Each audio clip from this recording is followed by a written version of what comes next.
Hey abundant parents, it's Leah. In this video, I'm going to show you how you can bring the law of attraction into your life, into your family's life, when you are a busy parent. If you like my video, please give it a like. Also, please subscribe. I do post a new video each week, sometimes more, so also be sure to hit the bell. That way you'll be notified when I post new videos. When you are a busy parent, everything is 10 times more work. Even having dreams is extra effort.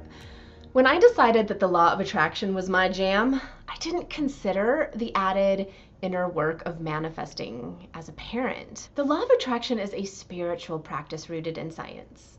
I know, science and religion are like mortal enemies, no pun intended. But they can work together, and you see that in the law of attraction. So I call it spiritual because you must believe in what you cannot see.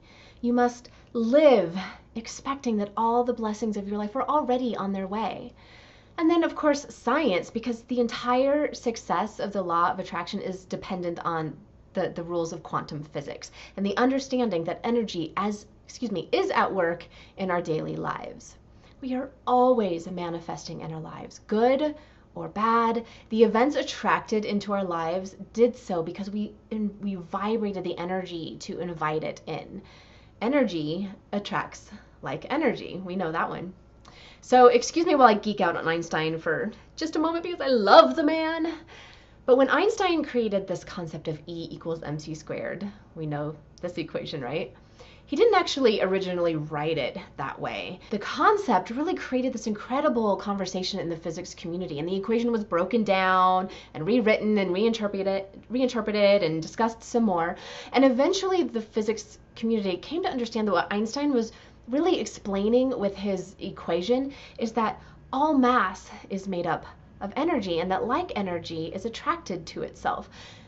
But as a humankind, we had a hard time understanding that we were creating our reality. That equation didn't make sense to us. And so what Einstein was explaining when he explored this energy of mass, and especially when he published his article rewriting the the equation as E equals mc squared, he wasn't in essence providing an explanation that made more sense to us in physical terms, given our conscious ability to wrap our minds around what we can see. He also put it in terms we could understand when he said his very famous quote that many of you probably have heard, which is, imagination is more important than knowledge. But there's a second part of that quote that isn't shared as frequently, and that is that it's a preview of life's coming attractions. And this law of attraction nerd might argue that he used attractions quite intentionally. So if we are willing to believe what we can see, and I'd argue that we are also willing to believe just about anything we read on the internet, then I challenge you to also believe in Einstein. Also, if we can be consciously aware of what we see, imagine the incredible expanded perspective we would enjoy having a conscious awareness of energy and attraction and creation. So let's back up where I started with the law of attraction with kids.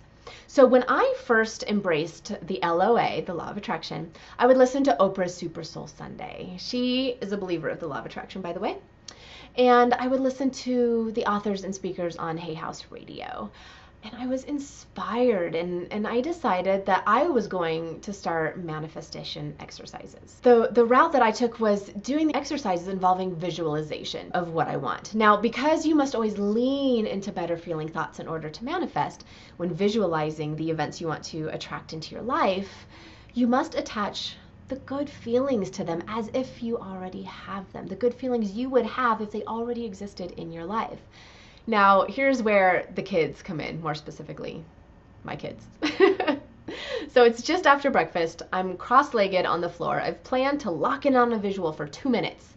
Surely I think I can go 2 minutes without an interruption. Ha! It's totally reasonable, right? So I'm mentally walking myself through this elaborate romantic visualization of the future I'm attracting into my life. And you know that feeling when your eyes are closed and it's completely silent, but you know your kid has somehow managed to get within inches of you without tripping your mommy senses. I'm having this feeling, and I open my eyes, and my then 4-year-old is sitting cross-legged in front of me, her finger deeply embedded in her nostril, and a face that's so patinaed with dirt, I question the last time I bathed her. So I look at my timer, and I've made it 20 seconds. So I stand to resort the kids. I walk through something wet on the floor. It soaks through my sock, which is like my pet peeve. I hate that feeling. And now my kids are hungry, and then some kind of parent vortex of time occurs, and then it's 8 o'clock at night, and I'm falling asleep in my kids' bed as I'm trying to put them to sleep.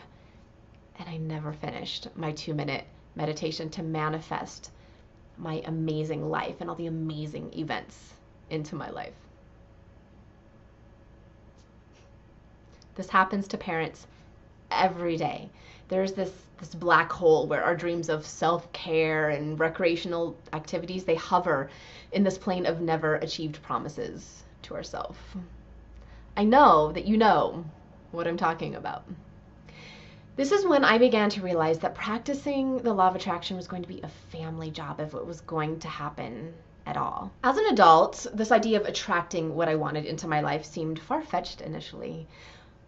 But with my kids, oh my gosh, my kids, they are the perfect manifestors. All children are. One, they have one foot that's always constantly in an alternate reality. They're amazing at pretending and creating. Two, they still have life figured out. They haven't been programmed and groomed by society to believe that there's only one path to success. Three, they are born understanding that life is supposed to be fun. They vibrate happiness naturally. And four, they have no fear, relatively speaking. So when I asked my kids to visualize with me and to dream with me, they were excited and expansive. When I asked them to look for signs that we were on the right path, that the universe had our back, they began to report back to me all the signs they were seeing even when we weren't together. And when I started showing them all the things that they were already consciously manifesting, consciously creating in their life, and sometimes unconsciously, they began to show more confidence in their own abilities and their interactions with others. As a mom, this was beautiful for me to witness. Power is something we are born with, and as a culture, we slowly subtract from ourselves. We trek further down a path into adulting, and we tune in less to what feels good and more into what does my friend think of me? What does my boss think of me? What does my boyfriend think of me? What can I do to make sure everybody else is pleased with me? And we are left using our very own power. We're left using it to be in the service to the perspective of others. I don't know if this happens more for women, but I do know a lot of women that it seems to be a given.